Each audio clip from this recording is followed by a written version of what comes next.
예, 뭐 뉴욕 증시나 우리 증시 모두 뭐 낙폭이 크다 보니까 계속 뭐 거래 일시 정지 계속 겪고 있는 상황이고 지금 코스닥이 낙폭이 더 커지고 있습니다. 11%까지 지수 낙폭이 지금 커진 상황인데요. 430선도 지금 방금 깨졌고요. 외국인의 매도 물량은 계속 나타나고 있고 원달러 환율은 1291원 선까지 올라왔습니다. 이런 상황들 글쎄요, 어떤 전략이 필요할지 뭐 계속 고민은 해봐야겠죠. 오늘 더 힌트의 이상준 소장과 함께하도록 하겠습니다. 안녕하십니까? 예, 안녕하세요. 예. 뭐 항상 그랬듯이 2시 구간 지나면서 좀 낙폭도 더 커지고 예, 시장이 좀 거의 그렇습니다. 뭐 패닉에 빠지는 경우가 좀 많은 것 같습니다. 그러게요. 예. 또 공포가 또 계속 공포를 낳고 있는데 하다 보면 계속 이제 여러 얘기를 하면 금융위기와 이제 비교를 많이 하잖아요. 예, 예. 그리고 지금 나오고 있는 대책들도 그때와 비슷한 면이 좀 있고 그렇죠. 예. 좀 어떻게 또 평가를 하고 계신지도 궁금하네요. 우선 시장이 이렇게 뭐 갑자기 단기간에 폭락했던 시기가 우리가 쉽게 생각할 수 있는 시기가 대표적으로 2000년 IT 버블 붕괴 때 예. 그때는 사실은 뭐 닷컴 버블 말도 안 되게 주식들이 밸류에이션 뭐 이런 것도 없이 그냥 기대감만으로 너무 폭등했다. 그 당시에 살아남은 기업들이 별로 없잖아요. 그 당시 코스피가 1000포인트에서 500포인트 아래로 내려갔는데 전 세계에서 한국 시장이 제일 많이 빠졌던데요. 네.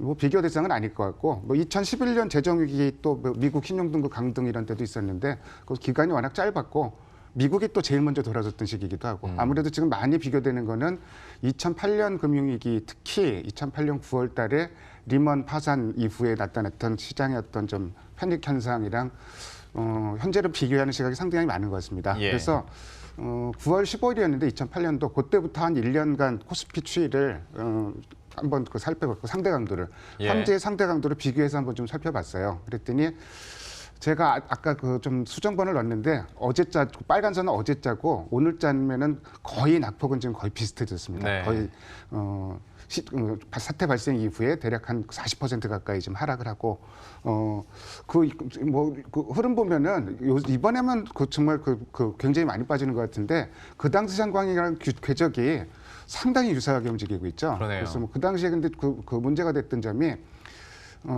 시장이 일단 빠지고 나서 그 추가 하락은 어느 정도 멈췄어요. 근데 시장이 다시 돌아설 때까지는 시간이 많이 걸렸다는 얘기죠. 예. 그래서 D 플러스 112일 정도가 걸렸습니다.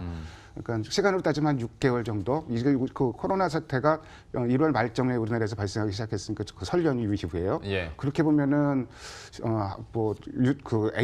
V자형 반등보다는 U자형 반등 뭐 이런 걸로 좀 예상해 볼 수도 있을 거고 만약 비슷한 패턴이 반복된다 그러면은 네. 그러면 시기적으로 대략 한 6월 말에서 7월 초 정도 이렇게 좀 그 얘기를 해볼 수 있을 것 같습니다. 어쨌든 뭐 이거 낙폭이라도 좀 진정돼야 좀 사람이 살 것 같은데 네. 또 한 가지 변수가 그 같은 그 기준으로 환율을 좀 살펴봤어요. 네. 요새 원화가 무지하게 좀 떨어지는 거 있잖아요. 그렇죠, 원화 가치가요. 네. 근데 그때랑 비교가 안 됩니다. 지금 원화가 많이 절하되고 있는 것 같은데 그 당시에는 환율이 예를 들어갖고 1,100원이었어요. 예. 사태 발생 때. 근데 1,500원까지 1,500원까지 올라갔었는데 지금은 1,160원에서 시작해갖고 오늘 1,290원 올라왔죠. 그러니까 근데 그것도 중요한 게 그 당시에 외국인들이 누적 기준으로 최대 코스피에서 많이 판 게 7조 원이었거든요. 네. 지금은 벌써 12조 원이 넘게 그렇죠. 팔고 있어요. 네. 뭐 지난주에만 또 하루에 뭐 1조 3천억을 팔고 1조 원을 팔고 네. 이런 시각으로 좀 팔고 있기 때문에 환율이 안정적인 거는 그나마 우리 시장에서 좀 긍정적인 이렇게 많이 파는데도 그 당시하고 확 틀려진 점이 특히 원화 환율이 뭐 지금 원화 가치 폭락한다 이렇게 얘기를 하는데 유로화 빼고 다른 통화에 비해서는 원화 가치가 폭락한 게 아니에요. 예. 상대적으로 견고화되는 거 그것도 좀 참고할 필요가 있습니다. 그러니까 요 6거래일 동안 원달러 환율이 많이 오르긴 했는데 그래도 금융 위기와 비교를 하다 보면 이 환율 때문에 그때랑은 다르다라고 평가하는 전문가들이 있거든요. 네, 그렇습니다. 역시 예, 환율 부분을 좀 짚어주셨고 그때와의 차이를 얘기해줬는데 다만 당장 현실을 살고 있는 개인 투자자 여러분들 입장에서는 지금은 사실 지금이 제일 힘든 거거든요. 그렇죠. 예. 하다 보니 정부에서도 좀 도와줘야 되는 건데 한국은행에서는 이제 뭐 웬만한 카드는 나온 것 같고 중앙기금 오늘 좀 나왔어요. 예. 그러니까 일단 공매도에 대해서 금지가 시기적으로 너무 늦었어요. 저는 지난주에 네. 왜 단박에 공매도 금지 안 하고 공매도 과열 종목 그 지정 요건을 완화하는 한번 정도를 거쳤다가 예, 했죠. 그거 왜 그랬는지 도저히 이해를 할 수가 없어요. 근데 물론 공매도 금지 자체가 시장에 어떤 절대 모멘텀으로 작용하는 건 아닙니다. 그리고 특히 이제 과거에 이제 공매도 금지 사례가 2008년에 한 번 있었고 2011년에 있었는데 2008년에는 공매도 금지 하나마나 그 시장이 뭐 30% 넘게 추가 하락을 했었고 2011년에는 추가 하락은 저지됐는데 과연 이게 공매도 금지 때문이었는지 이렇게 추정하기도 어렵고 예. 또 공매도 관련해서는 논란이 굉장히 좀 많았었는데 시장 조성자 종목이라고 있어요. 네. 유동성이 원활하지 않은 종목들은 공매도를 허용한 거예요. 그러니까 그렇죠. 네. 월요일부터 공매도 금지인데 기관 공매도 숫자는 줄질 않았고 이게 뭐냐 그랬던데 화요일부터 다시 줄어는 들고 있는데 이거보다는 시장이 조금 더 센 거를 필요하는데 다행히 아까 조금 전에 경제부총리께서 이제 증안기금, 증시안정기금 얘기를 했습니다. 증시안정기금을 조성했던 게 2008년 정도에 이제 조성을 했었는데 11월부터 4개월 정도 조성을 했었습니다. 근데 이 당시에 코스피는 추가 하락은 일단 멈췄어요. 금액이 근데 불과 5천억이었습니다. 그리고 증시 유관기관 그 협회라든지 뭐 예탁결제원 이런 데가 참여를 했었는데 이번에는 지금 규모가 아직 안 나오고 있는데 규모가 좀 커질 것 같아요. 네.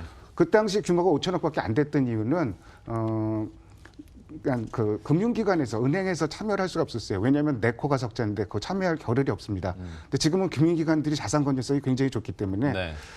제 바람상으로 한 10조 원 했으면 좋겠어요. 그 증시 안정기금은 예전에 90년에 그 조성됐던 우리나라 그 증안기금이 있었는데 92년도에 대표적인 부양책에 이런 부양책도 있었습니다.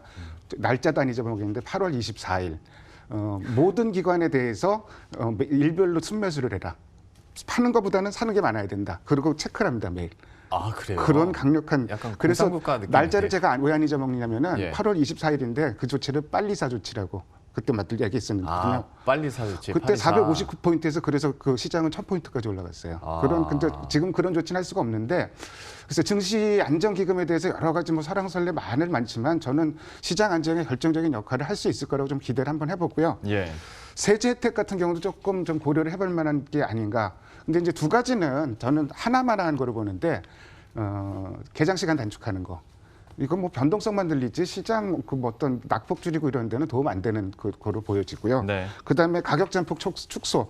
지금 한가 들어간 종목 하루에 한 종목 있을까 말까입니다. 가격 잠폭 축소도 별로 대책은 아니고 결국은 증시 안정 기금이 좀 규모가 크게 나왔으면 좋겠다 이런 희망사항이 있습니다. 예. 다만 이제 개인 투자자 그러니까 항상 시장을 바라본 사람들도 물론 있겠지만 시장을 그렇게 면밀히 바라보지 않았던 사람들도 요즘에 계좌 트면서 아 이제 사야 되나 네. 나에게 이건 기회가 될 것이다 라고 생각하고 지금 들어오는 분들이 많이 있다고 해요. 앞에서 코너에서도 진짜 주식 계좌 트는 분들이 많다고 하잖아요. 필드에 계신 분들도. 저도 어제도 전화를 한 통 받았는데 네. 생전 주식 안 하던 친구거든요. 지금 이제 주식 해도 되지 않냐. 그러게요. 사실은 어떻게 보면은 이제는 많이들 똑똑해졌어요. 뭐 IT 버블 붕괴라든지 뭐 재정 위기 때라든지 뭐 금융 위기 때도 결국은 그때 바닥에서 잘 샀으면은 그야말로 대박이 났던 건 사실이거든요. 그래서 지금 활동 계좌, 그러니까 그 6개월 이상, 6개월 안에 거래가 되고 잔고가 10만 원 이상 있는 계좌인데 이게 3천만 개를 지금 돌파를 했습니다. 경제활동 인구보다 많아졌다고 얘기를 하는데 제가 지금 동그라미로 표시를 해놨죠. 2월 중순부터 늘어나는데 평소에 2배 이상 늘어나고 있어요. 네. 그러니까 코로나 사태 이후에 이건 기회다 그렇게 막 투자자들이 마구마구 좀 들어오고 있는 겁니다. 또 한 가지 특징적인 게 계좌 수만 늘어나느냐 예탁금이 폭발적으로 좀 늘어나고 있어요. 지금 사상 최고치인데 37조 원까지 늘어났거든요. 네. 근데 지금 그 막대 그래프 보면 오른쪽으로 완전히 2월 중순부터 바짝 서 있잖아요. 네. 근데 이게 중요한 게 올해 들어서 주식 사는 건 개인 투자자들밖에 없잖아요. 네. 개인 투자자들이 주식을 사면은 예탁금 줄어듭니다. 근데 개인 투자자들이 주식을 그렇게 샀는데도 예탁금이 늘어나고 있다는 얘기는 실제로 돈이 들어오고 있다. 참고적으로 이제 중시 주변 자금 사정 조금만 더 얘기를 하면은 신용 잔고가 10조 원 넘어가고 있었는데 지금 8조 5천억까지 훅 떨어졌어요. 네. 가슴이 아픕니다. 일단 반대 매매 많이 나은 것 같고 금매물 부담도 그렇다면 조금씩 이제 약해졌다고 봐야 될 것 같고 MMF 잔고도 다시 늘어나다가 3월 들어서는 다시 좀 줄어들고 있는 이런 모습이 나오고 있다. 개인들은 주식에 대해서 굉장히 관심이 많은 건 분명한 것 같습니다. 예.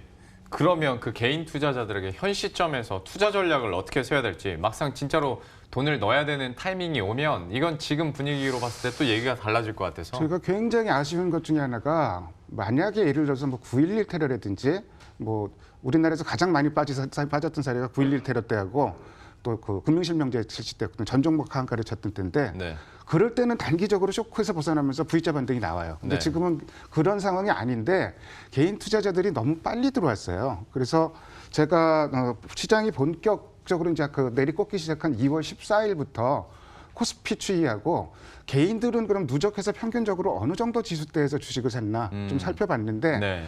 지금 빨간 선이 개인들의 그 평균 매수 평균 그 가중 평균 지수입니다. 지금 어제 현재로 1980포인트예요. 지금 지수랑 너무 괴리가 커요. 그러게요. 악성 매물이 지금 쌓였다는 얘기죠. 그래서 시장이 좀 매물 부담이 있고 그렇기 때문에 이런 상황에서는 공격적으로 매수를 할 수가 없는 시장이고 매수를 한다 그래도 그야말로 아주 그 매수 기간을 길게 V자 그러니까 아닌 U자를 대비해서 쪼개서 사는 매수 전략이 필요할 것 같고 당연히 레버리지는 뭐 지금 뭐 거의 거의 불에 뛰어드는 그렇죠. 나방 같은 네. 좀 행동이기 때문에 그거는 절대 피해야 될 것 같습니다. 그리고 그렇다면은 만약 산다면 어떤 종목들을 사야 되느냐?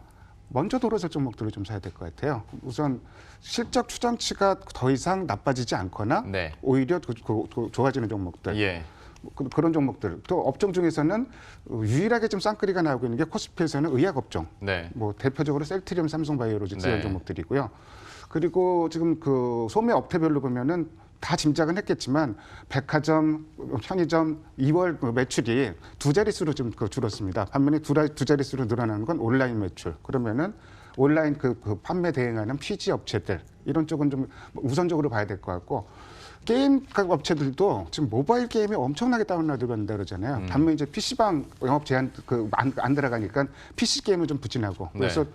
또 이제 야구 관련된 게임도 프로야구 일정 진행되면서 별로 안 좋고 그래서 게임주 중에서 일부 종목들 이런 종목들로 좀 그 압축을 해야 될 것 같고 특별히 지금 코스피에서는 연기금만 주식을 사고 있고 코스닥에서는 금융투자만 주식을 사고 있습니다. 네. 그래서 이들이 사는 종목도 좀 살펴볼 필요가 있는데 특히 코스피에서 연기금을 사는 종목은 연기금의 투자 속성상 장기 투자가 많거든요. 그러네요. 그래서 뭐 네. SK라든지 고려아연, 이마트를 요새 좀 사는 것도 눈에 들어오고 호텔신라, 아모레퍼시픽도 요새 좀 눈에 들어오고 이런 종목들이고요. 코스닥은 금융투자 사는 종목들. 참고로 이 차익과 프로그램 매매가 있을 수 있기 때문에 그 시가총액 20등 안에 있는 종목들은 빼고 지금 그 출연한 종목이 상위 종목들이 이런 종목들입니다. 예. 지금 순매수 탑 종목들도 이렇게 살펴봤는데요. 참 얘기를 하다 보니까 또 길어지는 것 같습니다. 종목 얘기들도 더 하고 싶긴 한데 글쎄요. 마지막 전략 측면을 예. 한번 듣고 좀 마무리를 하고 싶어서요. 지금 어떤 종목들 막 얘기하는 것보다는 네. 그래도 조언 한마디가 필요한 때인 것 같습니다. 글쎄 이번 주에 그래도 뭐 쌍끌이 종목들이 조금 눈에는 띄어요. 화장품도 연속성이 있을지는 잘 모르겠어요. 네. 근데 다시 한번 말씀드리지만 그 실적 추정치가 크게 흔들리지 않는 종목들 이런 종목들이 이번 주에서도 그 대부분 기관 매수세가 들어온 종목들이에요. 대표적인 종목들이 뭐 NC소프트라든지 뭐 그 게임주 그다음에 그 화장품주들 셀트리온 뭐 이런 종목들 의약 업종 이런 종목들이고 코스닥에서는 기관은 5G 관련주를 또 집중적으로 사고 있고 외국인은 헬스케어를 사고 있고 이런 정도로 참고하시면 될 것 같고 예. 아직까지 전체적으로는 좀 돌다리는 두드리는 전략. 아까도 말씀드렸지만 주식 사고 싶어도 굉장히 긴 기간에 좀 나눠서 살짝 말씀드립니다. 알겠습니다. 지금까지 더인트의 이상준 소장과 함께했고요. 저희들도 여기서 바로 인사드리도록 하겠습니다. 시청해주신 여러분 고맙습니다.